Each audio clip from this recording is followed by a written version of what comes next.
जय हिंद। नमस्कार दोस्तों, स्वागत करते हैं आपके अपने YouTube channel by and learning classes में।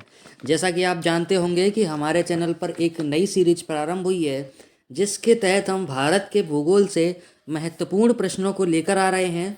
और आज उसी श्रृंखला में हम भारत की नदियों से महत्वपूर्ण प्रश्न लेकर आए हैं। और इस बार हमने जो प्रश्न लिए हैं वो वन लाइनर होंगे।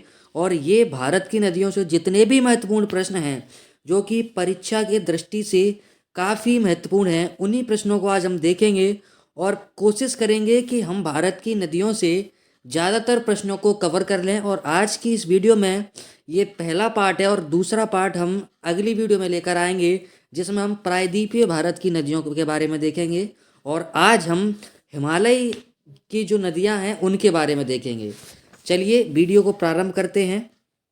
पहला प्रश्न है, घाघरा किस नदी की सहायक नदी है? दोस्तों, मैंने आपको पहले ही कहा, ये वीडियो एक रिवीजन की तरह है। अगर आपने भारत की नदियों को विस्तार से पढ़ लिया है तो ये वीडियो आपके लिए बहुत महत्वपूर्ण होगी, ताकि आप अपनी तैयारी को ये जांच पाएँ कि आपने जो तैयारी की है उसमें से कोई ऐसा प्रश्न तो नहीं है जो हमसे छूट रहा है।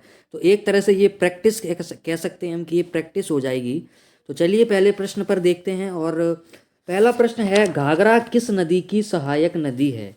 तो ऑप्शन दोस्तों क्या है? गंगा। आप जानते होंगे कि गंगा की बहुत सारी सहायक नदी हैं और उसी में से एक है घाघरा।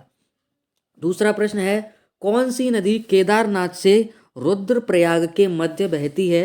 यानी कि केदारनाथ धाम से रुद्रप्रयाग तक कौन सी नदी है जो बहती है? उसका नाम है दोस्तों मंदाकिनी। अगला प्रश्न है, यमुना नदी का उद्गम स्थान क्या है? दोस्तों क्या है? बंदरपूछ। यानी कि बंदरपूछ एक निश्चित जगह है और हम कहें तो यमुनोत्री से इसका उद्गम होता है। अगले प्रश्न में चलते हैं, श्योक नदी किस नदी की सहायक नदी है? दोस्तों तो श्योक नदी किस नदी की सहायक है? सिंधु नदी की सहायक नदी है। झेलम नदी का उद्गम स्थल क्या है? झेलम नदी का उद्गम स्थल दोस्तों क्या है? बैरीनाग झील।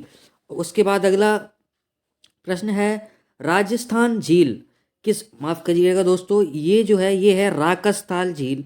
राकसताल झील, यहाँ मैं लिख देता हूँ, राकसताल झील। राकसताल झील किस नदी का उद्गम स्थल है? दोस्तों तो किस नदी का स्थल है? सतलुज का उद्गम स्थल है। अगले प्रश्न में चलते हैं, बांग्लादेश में गंगा नदी को किस नाम से जाना जाता है? दोस्तों तो बांग्लादेश में दोस्तों किस नाम से जाना जाता है? पद्मा के नाम से जाना जाता है गंगा नदी को। अगला प्रश्न है, गंगा नदी की एकमात्र सहायक नदी जिसका उद्गम मैदान में होता है, यानी कि पहाड़ों से निकलकर गंगा नदी मैदान में आ जाती है, तो उसकी ऐसी कौन सी सहायक नदी है जिसका उद्गम स्थल जो है मैदान में है? तो उसका दोस्तों आंसर क्या होगा? गोमती नदी। अगला प्रश्न है, कौन सी श्रेणी यमुना और सोन के मध्य जल विभाजक है? दोस्तों ये सोन नदी है। तो इसका सही आंसर दोस्तों क्या होगा? कैमूर। सोन नदी आप जानते हैं, इसका उद्गम स्थल क्या है? अमरकंटक। चलिए अगले प्रश्न में बात करते हैं, बद्रीनाथ मंदिर किस नदी के तट पर स्थित है? दोस्तों बद्रीनाथ किस नदी के तट पर स्थित है? तो दोस्तों इसका आंसर होगा अलकनंदा। बेतवा नदी किस नदी की सहायक नदी है? तो इसका सही आंसर क्या है दोस्तों? यमुना। बेतवा नदी का उद्गम स्थल दोस्तों कहाँ से होता है? मध्य प्रदेश से होता है। सुंदरवन डेल्टा का निर्माण कौन सी नदियां करती हैं? सुंदरबन डेल्टा का निर्माण दोस्तों कहाँ पर होता है? बांग्लादेश और पश्चिम बंगाल का जो तटीय क्षेत्र है वहां पर। तो इसका सही आंसर दोस्तों क्या है? गंगा और ब्रह्मपुत्र। बेतवा नदी पर दोस्तों आपको कमेंट करके बताना है कि कौन सा पवित्र स्थान है जो कि बेतवा नदी के किनारे पर स्थित है। अगला प्रश्न है, भागीरथी नदी कहाँ से निकलती है? दोस्तों भागीरथी नदी का उद्गम स्थल कहाँ है? तो गौमुख। गौमुख से निकलती है भागीरथी नदी। अगला प्रश्न है, रुद्रप्रयाग में किन नदियों का संगम होता है? दोस्तों रुद्रप्रयाग में दो नदियों का संगम होता है और वो दोस्तों कौन कौन सी हैं? अलकनंदा और मंदाकिनी। अगला प्रश्न है, भागीरथी और अलकनंदा का संगम कहाँ होता है? दोस्तों तो इसका सही आंसर होगा देवप्रयाग। अगले प्रश्न में चलते हैं, केन नदी किस नदी की सहायक नदी है? आप इस जो वीडियो को है आप इसे ऑडियो आर्टिकल के रूप में भी सुन सकते हैं। आप अपने कानों से लगा के, ईयरफोन लगा के सुन सकते हैं, और ताकि आपकी जो प्रैक्टिस है वो मजबूत हो जाए। ऐसा कोई प्रश्न ना बचे जो कि परीक्षा के दृष्टि से मतलब उपयोगी हो और आपको ना आता हो। चलिए, कैन नदी किसकी सहायक नदी है दोस्तों? तो यमुना नदी की सहायक नदी है। अगला प्रश्न है, लोहित किस नदी की सहायक नदी है? तो दोस्तों कौन सी नदी की सहायक नदी है? ब्रह्मपुत्र की। अगला प्रश्न है, ब्रह्मपुत्र की लंबाई दोस्तों कितनी है? ब्रह्मपुत्र की लंबाई 2900 किलोमीटर। और दोस्तों गंगा की कितनी है? आप लोग कमेंट में, चलिए रहने दीजिए, मैं ही बता देता हूँ, 2525 किलोमीटर। दोस्तों कितनी है? 2525 किलोमीटर। उसके बाद आता है, गोदावरी नदी का उद्गम स्थल क्या है? तो आपको बताना है गोदावरी नदी का स्थल क्या है? त्रंबकेश्वर पहाड़ी, महाराष्ट्र से होती है इसका उद्गम। अगला प्रश्न है, कर्नाटक वो माफ करिएगा, कृष्णा नदी का उद्गम स्थल क्या है? कृष्णा नदी का उद्गम स्थल है महाबलेश्वर पहाड़ी। अगला प्रश्न, किन नदियों के स्रोत बिंदु लगभग एक ही स्थान पर हैं? तो कौन सा है, कौन सी दो नदियां हैं दोस्तों? वो हैं ब्रह्मपुत्र और सिंधु। अगला प्रश्न, नर्मदा नदी की लंबाई कितनी है दोस्तों? नर्मदा नदी की लंबाई है 1312 किलोमीटर। और नर्मदा नदी का उद्गम स्थल दोस्तों कहाँ है? अमरकंटक। अमरकंटक से नर्मदा नदी निकलती है और कहाँ गिरती है जाकर? तो ये गिरती है अरब सागर में। अरब सागर में, गुजरात से होते हुए अरब सागर में ये जो है गिर जाती है। ये इसका ये अमरकंटक ये आंसर हो गया। तीस्ता नदी किस नदी की सहायक नदी है दोस्तों? तीस्ता नदी जो है ब्रह्मपुत्र की सहायक नदी है। यारलुंग जांगबो नदी को किस नाम से जाना जाता है? यारलुंग जांगबो, ब्रह्मपुत्र को यारलुंग जांगबो के नाम से जाना जाता है। अगला प्रश्न है, मानसरोवर झील के पास किस नदी का उद्गम स्रोत है? तो दोस्तों मानसरोवर झील के पास 3 नदियों का उद्गम स्रोत है, ब्रह्मपुत्र, सतलुज और सिंधु। अगले प्रश्न में चलते हैं, ब्रह्मपुत्र नदी तिब्बत में किस नाम से जानी जाती है? तो ब्रह्मपुत्र नदी तिब्बत में किस नाम से जानी जाती है दोस्तों? तो सांगपो।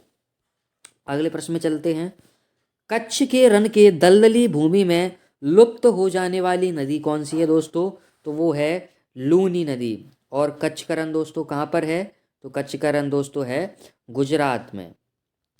अगला प्रश्न पे देखते हैं, मानस नदी किस नदी की उपनदी या हम कहें सहायक नदी कौन सी है दोस्तों? कृष्णा। ब्रह्मपुत्र नदी किन देशों में है? तो दोस्तों ब्रह्मपुत्र किन देशों में बहती है? तो आंसर इसका होगा तिब्बत, बांग्लादेश और भारत। तिब्बत पर इस वक्त चीन का कब्जा है, चीन ने अधिकार कर लिया है। और उसके बाद ये भारत में जाती है और भारत के बाद ये बांग्लादेश में जाकर बंगाल की खाड़ी में गिर जाती है। अगला प्रश्न है, दक्षिण भारत की नदियाँ प्रमुख रूप से कौन सा अपवाह तंत्र रखती हैं दोस्तों? तो कौन सा अपवाह तंत्र रखती हैं? अरीय अपवाह तंत्र। ताप्ती नदी का उद्गम किस राज्य से होता है दोस्तों? ताप्ती नदी का उद्गम कहाँ से होता है? तो वो है मध्य प्रदेश। मध्य प्रदेश से इसका उद्गम होता है। अगला प्रश्न है, तेल नदी किस नदी की सहायक नदी है?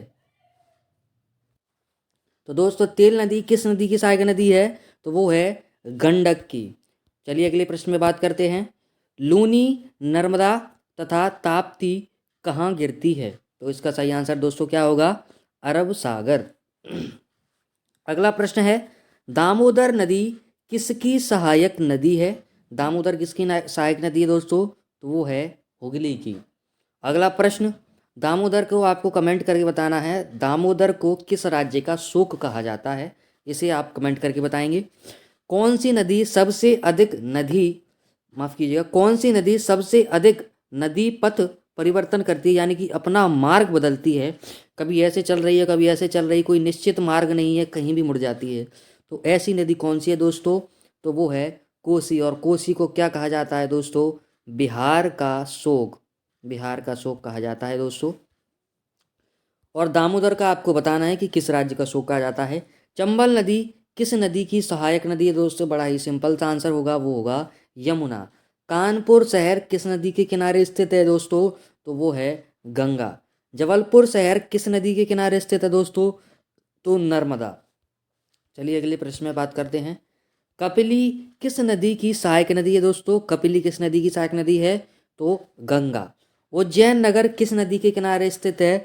क्षिप्रा। कई लोग इसमें कंफ्यूज हो जाते हैं और नर्मदा इसका आंसर लगा जाते हैं, लेकिन क्षिप्रा जो है चंबल की सहायक नदी है और उज्जैन जो है क्षिप्रा के किनारे स्थित है, जहाँ 12 वर्षों के बाद महाकुंभ का आयोजन होता है। अमरकंटक से कौन सी नदियाँ का उद्गम होता है? अमरकंटक स्थान है, वहाँ से किन नदियों का उद्गम होता है दोस्तों? नर्मदा, सोन, जोहेला। ऐसे कि अमरकंटक ये है तो नर्मदा ये नदी निकल जाती है, उसके बाद सोन इस तरह से निकल जाती है और गंगा में जाके मिल जाती है, और यहीं से जोहेला जाके मिल जाती है सोन नदी में। चलिए अगले प्रश्न में बात करते हैं, और यहीं पे हमारे जो हैं प्रश्न खत्म हो जाते हैं। आप एक बार इसके जो है 2 बार अगर आप इस वीडियो को देख लेंगे तो निश्चित रूप से आपका नदियों से कोई भी प्रश्न गलत नहीं होगा।